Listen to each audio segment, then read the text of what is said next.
Hi hello എല്ലാവർക്കും Suja's kitchen വേൾഡിലേക്ക് സ്വാഗതം. ഇന്നത്തെ വീഡിയോ കുട്ടികൾക്കൊക്കെ പെട്ടെന്ന് എന്തെങ്കിലും സ്നാക്സ് കഴിക്കുക അല്ലെങ്കിൽ നമുക്ക് പെട്ടെന്ന് തയ്യാറാക്കാൻ പറ്റുന്ന ഒരു സ്നാക്സ് തയ്യാറാക്കാം കേട്ടോ. ഗോതമ്പ് പൊടിയും മൈദയും വെച്ചിട്ട് അപ്പോൾ ഒരു 6 മിനിറ്റിനുള്ളിലൊക്കെ കഴിയുന്ന സ്നാക്സ്. അപ്പോൾ അതിനായിട്ട് ഞാൻ ഒരു ബൗൾ എടുത്തിട്ടുണ്ട്. ആ ബൗളിലേക്ക് ഒരു 250 ml ഒരു കപ്പ് മൈദ ഇട്ടു കേട്ടോ. ഒരു കപ്പിൽ ഒരു കപ്പ് മൈദ, പിന്നെ ഒരു അര കപ്പോളം നമുക്ക് പാൽപ്പൊടി ചേർത്ത് വിട്ടോ. അതിൽ അര കപ്പ് പാൽപ്പൊടി, ആവശ്യത്തിന് കുറച്ച് ഒരു മുഞ്ചം അപ്പസോഡക്കാര ഇട്ടിട്ടോ.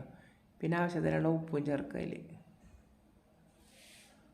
ഉപ്പും ചേർത്തിട്ട് ആവശ്യത്തിനുള്ള ഒരു മുറി നാളികേരം ചേർത്തിട്ട് മിക്സ് ആക്കിയിട്ട് നന്നായി കൈകൊണ്ട് കുഴച്ചുകൊണ്ടേയിരിക്കട്ടെ കുറച്ച് നേരം.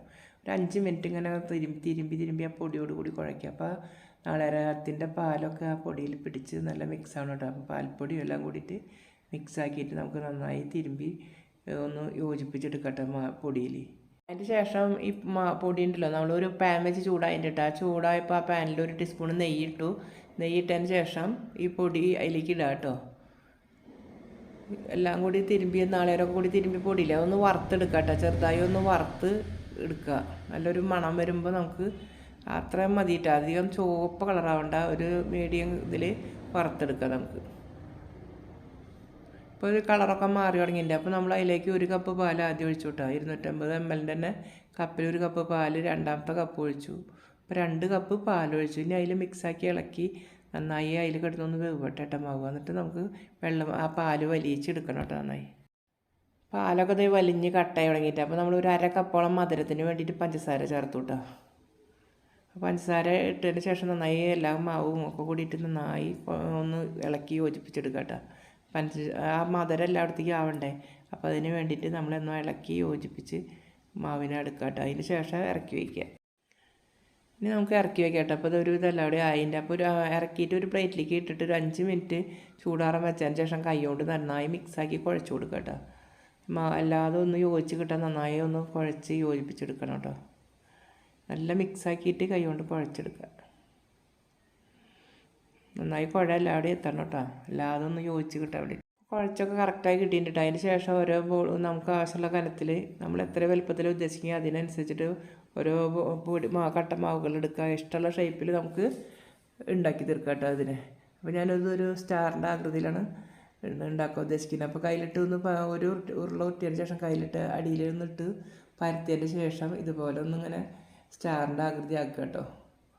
അപ്പോൾ കുട്ടികൾ കുറച്ച് സ്റ്റാറിൻ്റെ ആകൃതിയിൽ ഉണ്ടാക്കുക അമ്മമാണ്. അപ്പോൾ ഞാൻ അതുപോലെ സ്റ്റാറിൻ്റെ ആകൃതിയിൽ ഇങ്ങനെ ഉണ്ടാക്കുക കേട്ടോ.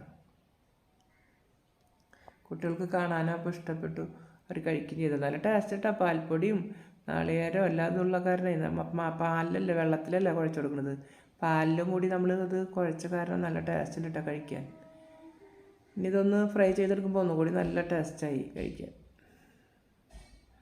അപ്പോൾ ഇതുപോലെ കണ്ട സ്റ്റാറിൻ്റെ ആകൃതിയിൽ അല്ലാതെ ഇതുപോലെ നമ്മൾ കൈകൊണ്ട് ഓരോ ഉരുള മാവുകളെടുത്തിട്ട് ചെയ്യുക കേട്ടോ. ഇനി രണ്ടാമതും കണ്ട അതുപോലെ തന്നെ ഒരു ഉരുള മാവ് എടുത്തു, കൈയിൻ്റെ അടിയെടുത്ത് ഒന്ന് പരത്തി ഇതുപോലെ തന്നെ ഉണ്ടാക്കുക കേട്ടോ. നമുക്ക് കൈൻ്റെ അടിയിലെടുത്ത് പരത്തിയതിന് ശേഷം നമുക്ക് ഇങ്ങനെ ഉണ്ടാക്കുന്നുണ്ട് ഞാൻ സ്റ്റാറിൻ്റെ ആകൃതി, അല്ലെങ്കിൽ സ്ക്വയറിൻ്റെ ആകൃതിയിൽ എങ്ങനെ വേണമെങ്കിൽ നമുക്ക് ഉണ്ടാക്കാം. അല്ലെങ്കിൽ ഉരുളയാക്കിയിട്ട് എണ്ണയിലിട്ടിട്ട് ബോളുകളാക്കിയിട്ട് ഊറ്റിയിട്ട് നമുക്ക് എണ്ണയിലിട്ട് ഫ്രൈ ചെയ്തെടുക്കാം കേട്ടോ. എങ്ങനെ വേണമെങ്കിലും ചെയ്യാം. ഞാനിങ്ങനെയാണ് ചെയ്യണത് കേട്ടോ. അപ്പം ഇനി ഉള്ള മാവ് കൊണ്ട് എല്ലാതും ഇതുപോലെ ഉണ്ടാക്കിയെടുക്കുക കേട്ടോ. അപ്പോൾ ഇതെല്ലാം മാവ് കൊണ്ട് ഉണ്ടാക്കി കഴിഞ്ഞപ്പോൾ ഞാനൊരു പാൻ വെച്ച് ചൂടായപ്പോൾ അതിൽ എണ്ണ ഒഴിച്ച് ഒരുവിധം തിളച്ചിട്ടുണ്ട് കേട്ടോ. തിളച്ചപ്പോൾ ഞാൻ ഓരോരോ സ്നാക്സുകൾ എണ്ണയിൽ ഫ്രൈ ചെയ്തെടുക്കാൻ വേണ്ടിയിട്ട് എണ്ണയിലേക്ക് വെച്ച് കൊടുത്തിട്ടോ. അപ്പോൾ ആദ്യം ഒരു 6 വീതം വെച്ചിട്ടുണ്ട് കേട്ടോ. 6 വെച്ച് കൊടുത്തിട്ടുണ്ട്. അപ്പോൾ ഒരു 2-3 മിനിറ്റ് കഴിഞ്ഞപ്പോൾ മാവൊക്കെ ഒരു വിധം വെന്തതല്ലേ. അപ്പോൾ 2-3 മിനിറ്റ് കഴിഞ്ഞപ്പോൾ അടിഭാഗം ഒരു ഫ്രൈ ആയി കിട്ടിയിട്ടൊന്ന്. അപ്പോൾ നമുക്കൊന്ന് മറച്ച് കൊടുക്കുക, വല്ലാണ്ട് ഇങ്ങനെ കരിച്ചെടുക്കണ്ട. അപ്പോൾ നമുക്ക് അടിഭാഗമൊക്കെ ഒന്ന് മറച്ച് കൊടുത്തിട്ട് അങ്ങോട്ട് വെന്ത മാവായി കാരണം വേഗമാവും കേട്ടോ. പിന്നെ നമ്മുടെ മൈദയും ഗോതമ്പൊക്കെ അല്ലേ, അപ്പോൾ അത് കാരണം വേഗമായി കിട്ടും. കണ്ട അടിഭാഗം ഒരു ഇതായി. പിന്നെ മറച്ച ഭാഗം കൂടി ഒന്നായാൽ നമുക്ക് എണ്ണയിൽ നിന്ന് ഇപ്പോൾ കളറൊക്കെ 2 ഭാഗം ഒരുപോലെ കിട്ടിയിട്ടുണ്ട്. ഇനി ഓരോന്നായിട്ട് എണ്ണയിൽ നിന്ന് എടുത്ത് മാറ്റാം കേട്ടോ. കണ്ടോ, കാണാനും നല്ല ഭംഗിയില്ലേ, കഴിക്കാനും നല്ല ടേസ്റ്റ് കേട്ടോ. കഴിച്ച് നോക്കുമ്പോൾ അതിൻ്റെ അറിയാം. ഇപ്പോൾ കണ്ടില്ലേ, ഒരു 6 മിനിറ്റൊക്കെ അതിന് ഉണ്ടാക്കാൻ വേണ്ടി വരുള്ളൂ കേട്ടോ. നമുക്ക് റെസ്റ്റ് ചെയ്യാൻ വെക്കേണ്ട ആവശ്യമൊന്നുമില്ല. പെട്ടെന്ന് നമുക്ക് അപ്പം തന്നെ ഫ്രൈ ചെയ്തെടുക്കുകയും ചെയ്യാം.